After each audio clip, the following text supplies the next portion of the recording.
Hey y'all, it's Pretty Girl Sophie. I want to tell you guys, as a 19-year-old with $45,000 in debts alone, y'all, please don't get a finance car. Literally, y'all.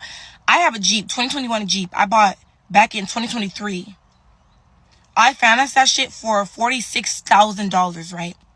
I'm like, I really want this is my dream car. Yeah, don't get on me talking about, oh, Jeep is your dream car.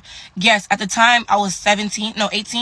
It was my dream car, like most definitely. But now I can't get rid of this car. Literally, I'm stuck with this car, y'all. Like, I'm in so much debt right now, y'all. Like, most of my paycheck is going towards this car. Half of it is going towards this car, y'all. I'm literally struggling so bad, and I wanted to document my journey on how I'm going to get rid of it. I've been doing DoorDash to, like, pay off, sometimes, 'cause, like, honestly, me working is not going to cover it up.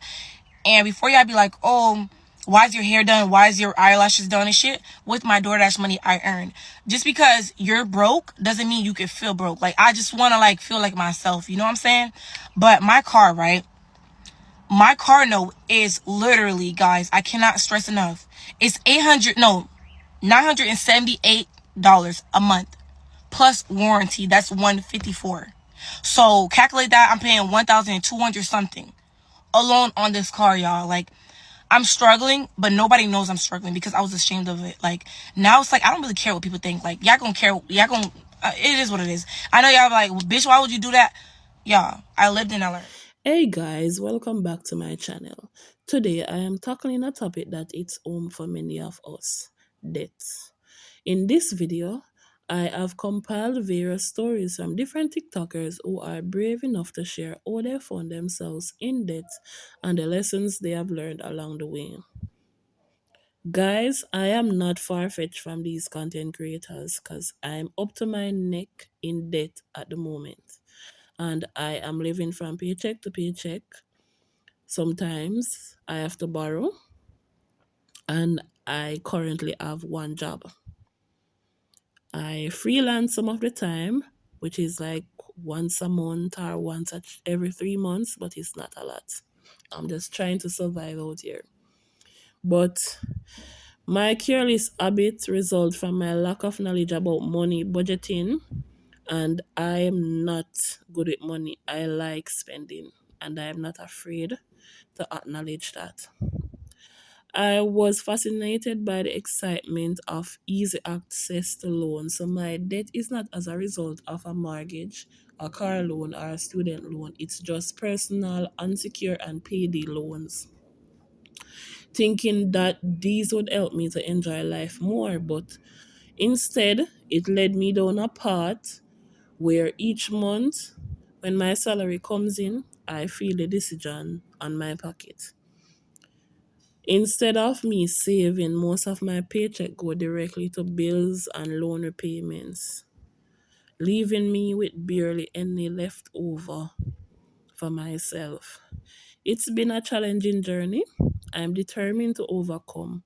I honestly don't have any regrets because if it wasn't for this journey, or if it wasn't because of my poor decisions, I wouldn't be able to research, or I wouldn't be thinking about learning about financial freedom, understanding money, learning about budgeting. I wouldn't be interested in any of those things. And I must acknowledge that on my debt-free journey, I was very, very depressed. And in order for me to overcome my depression, researching and understanding was a part of my healing process.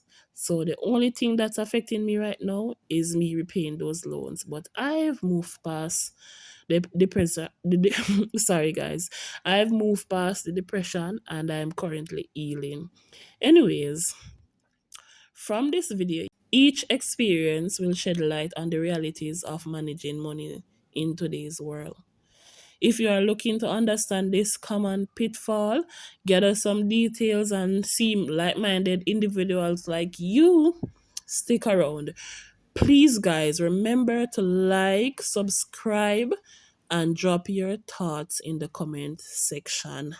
Thank you. Okay, so I think I'm finally ready to tell you guys how I got myself into 77, I'm rounding up, $1,000 worth of debt at the ripe age of 26 years old. So When I was 18 years old, I had the bright idea of going to an out-of-state college. Mind you, my upbringing was very toxic. I grew up in an Asian household where financial literacy was not taught, and I grew up very poor. That being said, my parents did provide what they could, but at the end of the day, it was a very toxic household, and all I knew is I wanted to get as far away as possible I could from this house, and I wanted to get a college degree so I could make big money. So I wanted to become a social worker essentially at the end of the day, and that didn't pan out for me. When I went to college, I am a first generation college student. I didn't understand going out of state. I didn't understand student loan interest. I didn't understand how to apply for scholarships. I didn't understand financing. I did not understand any of that. And so I take full accountability of not doing it myself and, doing more research at the end of the day. But when I had graduated, I realized that there was no way that I could go into even more debt getting my master's. So I have a bachelor's degree, and I ended up at the age of 22 not continuing school to get my master's because of how much debt I was in. So about $26,000 worth of that debt is from federal, and then $46,000 is from private student loans. And my mom's credit was so bad at the time that I wasn't able to even apply for a Parents Plus loan, so I had to pull out private loans and essentially do that. Now, I do have $5,000 in credit card debt. That comes from a different situation where I was in an 8-year relationship with a boy who always told me he was going to take care of me. I thought that was going to be my ticket out, essentially, at the end of the day, to pay down these loans, but it was excuse after excuse and not getting his career together. And so I essentially was taking care of two people under one household. And so I did accrue credit card debt, and I had broken up with him over a year ago and still trying to recover from all the financial stuff that came with it. And at the end of the day, it is my life. I take full accountability for what's happened to me so far and where I am now. It's just hard to be by yourself and look at debt because it can be 0.024 million Jamaican dollars. Yep, you heard that right. 1.024 million Jamaican dollars. Hi, my name is Jen, and I currently owe that amount in debt. And I want to clear it all off by November 2026, which is 18 months from now. You may be wondering, Jen, how did you get yourself into this position? Well, let's talk about it. I have 3 loans. One is a quartz loan where I owe this many. The second one is an NCB personal loan where I owe this much, and a student loan where I owe this much. Now, Wednesday, Thursday, and Friday, doing a breakdown of each of the different loan types, explaining them in detail, talking about their loan term, the interest rate, when I took them out, what the original cost was, and how much I have paid back to date. And of course, how much arrears I made, because your girl is in arrears. Over the next 18 months, I'll be talking about the different side hustles, how much money I'm able to pay back each month, what the monthly payments are, how I'm tackling the goals.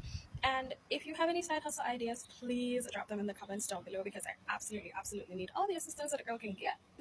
I'm excited for this journey, and I hope you are. The devil knows exactly what he's doing. I've had a lot of people ask me how the heck I ran up over $55,000 worth of credit card debt. And the short answer is online gambling.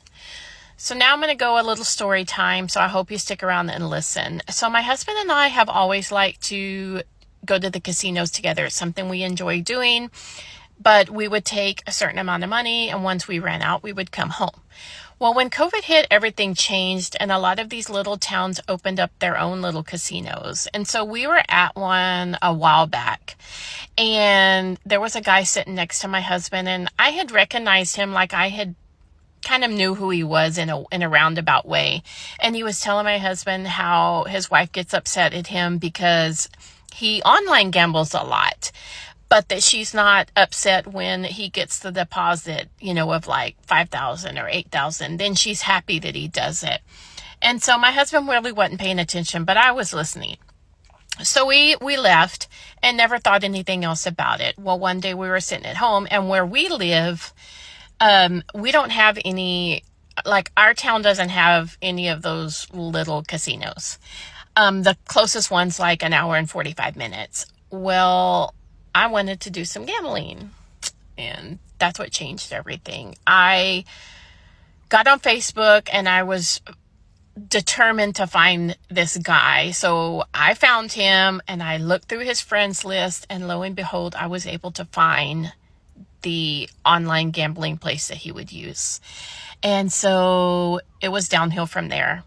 I got hooked up with him. It was super easy, and before I knew it, we were in so much credit card debt that, I mean, it was so bad that I had opened up a PayPal credit card, and the credit limit was $6,700, and in 2 days I had ran that card up. I mean, it was just that quick. It happens that quick. But thank you, Jesus. I have really turned it around. I have gotten a control of it. I do not online gamble anymore. We actually haven't even been to a casino in a very long time, because we are just, trying to do everything we can to fix our finances so we can purchase a home. And I know that there are so many people out there who are in my situation, who are struggling with bad habits like this. And I say bad habits because we have to watch what we say. But I want you to know that you're not alone, and I want you to know that you can absolutely turn it around. Finally free from that 10 grand debt, guys. It took 5 years to clear a 10 grand debt. 2 credit cards, guys. 2 credit cards. 2 cars I invested in for this guy. Both of them written off within 3 months. I mean, if that's not the universe trying to tell me something, I don't know what it is. But guys, please celebrate with me, because this is the first month now that I'm not paying off this debt. So this is the last financial tie that I have to this man. And trust and believe. Look how the skin's glowing, because I'm debt free. I'm debt free. Now, any debt that I have now is all on my own. It's all on my own now. Why, you ask? My baby father. Because I was an idiot girl. Because I believed in him. Because I loved him more than I loved myself. Because I was emotionally manipulated. Because I thought that's what you had to do in the name of love. Why, you ask? Because I was an idiot girl. You're not listening. When do your payments stop? I paid the last payment last month. Guys, can we talk about debt? Now, before you run away screaming, I'm not that girl that's going to be like, I used to be in 10 grand debt and this is how I get out of it, and you can too. Because I'm still in 10 grand debt and I have no idea how to get out of it. So it all started when I was 19. No, seriously, I was 19 and I was going to uni, and I got a student overdraft of £500. I was raised by a single mom, so when it comes to family help, I didn't really get that. When I was going to university, I obviously had to buy a lot of things for moving out, and my kind of key to that was, I'll just spend my £500 overdraft, and when I get my loan, it will all work out. So I, like a lot of other students, went to like IKEA and B&M and all that, and I bought all my bed sheets and everything I needed for uni, and I blew through that £500 pretty quickly and pretty easily for all of my kitchen stuff and everything that I needed. Books, I was doing an English degree, so I had to buy a lot of books, so before I knew it, I was minus £500 into my bank account.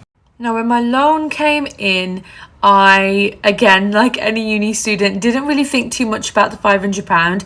It kind of, in my head, it was paid off. But this was my first experience living outside of the house. Like, I thought having like £1,000 to last a semester was easy. That didn't last very long at all.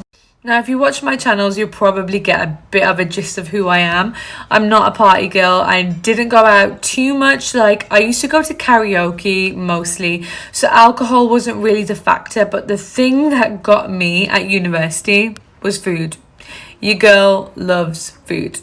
Now, growing up with not a lot of money kind of leaves you with this mindset of like, when you do have money and you finally get that bit of freedom and just a chance to be yourself in the world, you don't really know about boundaries, like when you should stop and things like that, or at least that was my experience.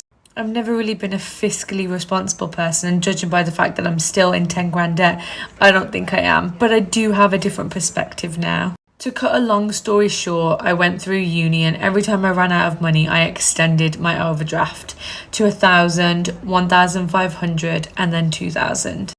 Before you knew it, I was in £2,000 debt. Well, my overdraft was minus 2,000. So even though I worked a lot at university, every single time I got paid, I just couldn't manage to get out of that minus streak. Like everything I got paid went into my bank account and went into the minus, and it was impossible. Well, it felt impossible to get out of it.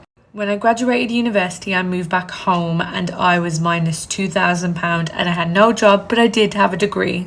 And I was very, very lucky to get a really good job out of university. And when I say really good job, nothing too major. I think for the most of the time for the majority of after I left university, I was on maybe 22k. And honestly, if you watch my channel, I don't want to talk about it too much, but as you know, I was engaged at the time. And yeah, I just, again, stupidly spent a lot of money doing a lot of things, money that wasn't mine, when I really should have just knuckled down and paid my overdraft off. And then to keep up with my ridiculous spending habits, I found credit. End up in $92,617 worth of debt. Let's get into it. So boom, my husband and I paid off all of our debt before moving to South Africa. So we actually had a really good plan for while we were out there. We budgeted things based on the place we got, the school we chose for the kids, all the things that we did. Shockingly, we acquired this debt, like, for the most part, when we got back to the States. Let's talk about it. We got back to the States and it was like a perfect storm of events. So before we moved back, we had lined up where we were going to work. The thing was, us actually starting work took a little longer than we anticipated. And so we didn't actually have our official job offers, which came with the official amount that we were going to get paid, until after the time that we were supposed to be getting an apartment, because we planned to come back and stay with my mom for a few months just to, transition back in, get on our feet, get the kids in school, all the things. But as we were staying at my mom's apartment, they sent her a notice and said, hey, you can't have people staying with you longer than 30 days. So within like 2 weeks of us getting back, we had to get an apartment. We couldn't get an apartment without having a job, except we could, because what we did was we used our previous year tax return to prove income to be able to get our apartment, which basically we were guesstimating how much money we would be able to pay for an apartment, how much we could pay for cars, monthly bills, etc. But we truly had no idea. What we did do, which was wise, was we got an apartment that allowed us to have 2 months free rent. Now, what also caused us to acquire debt was some of our money was stuck in our South African bank account, like a couple $1,000s, actually like around like $10,000-$15,000 was in that South African bank account. So while we were waiting for our money to get transferred over to our US account, we had to use credit cards to be able to pay for everything. So debt, right? Now we're transitioning into a new apartment. So then we also had to get furniture. One of the credit cards that we have, the one that's at like 8,000 and some change, 8,900, I think, or something like that. We had to get furniture because we need furniture. We in an apartment. We didn't have any stuff. We gave away all our stuff before we went to South Africa. So we're spending money, but we still haven't started our jobs yet. So I did kind of start working because I was like, oh my gosh, while I'm waiting for this job to come through, like I gotta be doing something. I can't be just making no money because there's bills out here, real bills. So I started like a little part-time job, but right after I started, I ended up getting my job. But the thing is, when the jobs came through, we had overestimated how much money we had. So for a little while, there was a gap between how much we made and how much our bills really were. Like even signing up our kids for aftercare was a bill that we thought we would be able to cover, but it came to find out we wasn't gonna be able to cover that. So we were basically using our credit cards to close the gap in between how much we were making and like the bills that were actually coming in. So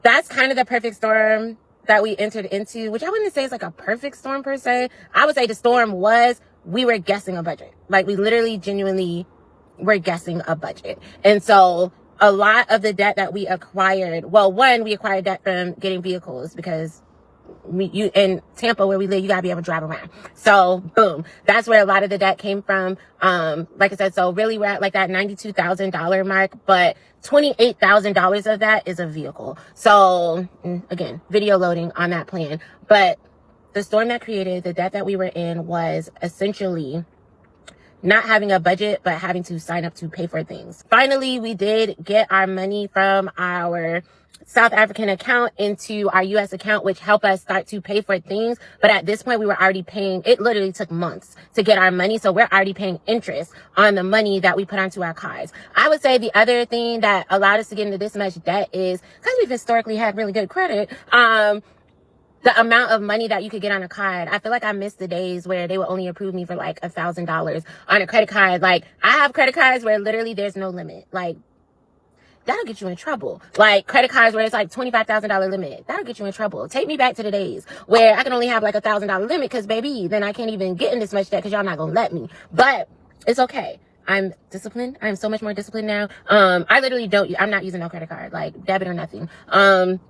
Unless I rent a car. If I need to rent a car, I'm not giving y'all my debit card because the way y'all hold it for 3 business days and 7 business days after that, you might think about giving me my money, and 2 months later, now I got the deposit I put on a rental car. Like, I'm not doing that with you. I'm not playing these games. So there are very specific things that I would use a credit card for, but in general, I'm not using no credit card. But ultimately, that estimation period is what kind of got us in a situation. I'm grateful that we had these cards and the fact that our money was stuck in another account. Literally, we just got the rest of our money back from our South African account like 2 days ago. So we've been back a year now. It took like a full year for us to get all of our money out of that account. And so we've been able to just continuously pay on stuff.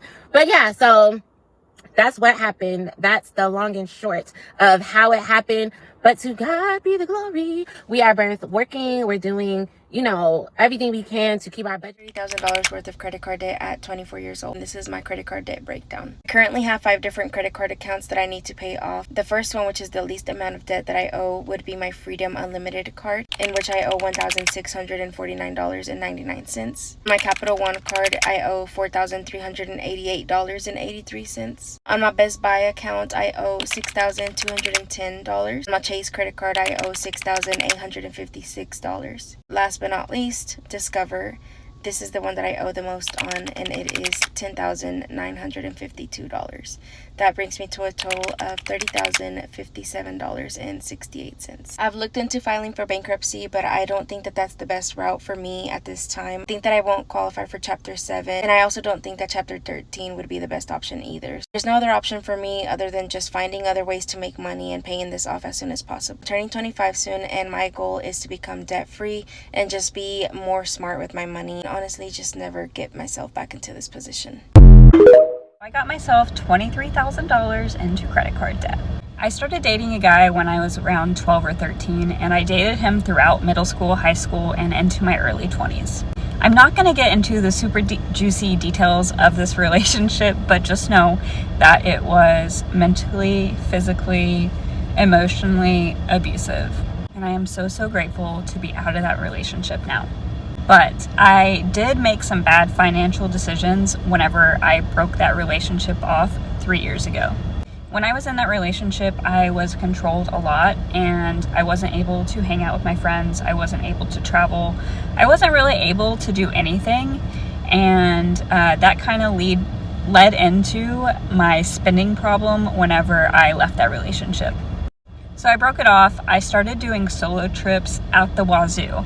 I was doing solo trip after solo trip, and guess what? I didn't have any money. I was working as a teller in a bank. I still work in a bank, but I've since moved up positions. But I was working as a teller, so I wasn't making much. And so in turn, I was putting it all on my credit cards because I wanted to have these experiences that I felt like I had lost out on. Does that make sense? I pretty much did the same thing over and over and over and over again. I went on so many trips. I fell in love with national parks and hiking. And eventually I found myself $23,000 into credit card debt. And now I'm on a mission to pay that off as quickly as I possibly can. I know what it feels like to feel like you're drowning in your credit card debt, your minimum payments, and a lot of the times if you have high credit card debt like I do, the interest rates are just eating up any monthly payments that you make. It sucks that I put myself in that situation, and if you're in that situation, all you can do is get yourself out. And if you only have one stream of income, like your full-time job, I highly recommend getting a second stream of income, which is what I did. The digital marketing is what I did for my second stream of income, and I am so happy I did. $335,000 in debt as a 25-year-old, so let's talk about it. Before we get into the reason why I'm in so much debt, let's just talk about the dumbest shit that I've done in my 20s so you don't have to. The biggest regret I've ever made in my life is having a 30-year mortgage with somebody that I'm not even with anymore, and I was only in the house for a few months. I'm $295,000 in debt with a home. And before you come at me and tell me, oh, you can just easily get your name off, not in my situation, okay? So that is one of the biggest and dumbest regrets I've made. Genuinely just having a whole ass 30-year mortgage loan and literally only being in that house for a couple of months before literally shit hit the fan. And I have not even lived at for almost going on 2 years now. My other debt is going to be $28,000 for my car loan, which is completely fine. Like, that does not even faze me because it's my car, something I drive, okay? And then finally, I'm about $10,000 in debt with credit cards, which we are trying to get paid off, okay? We're trying to get those paid off, but I just feel like with our economy and everything going on, everybody is just surviving. Like, it could be worse. It could be way worse, okay? But I'm most definitely trying to get that 10K down at least. But yeah, so that is why I'm $335,000 in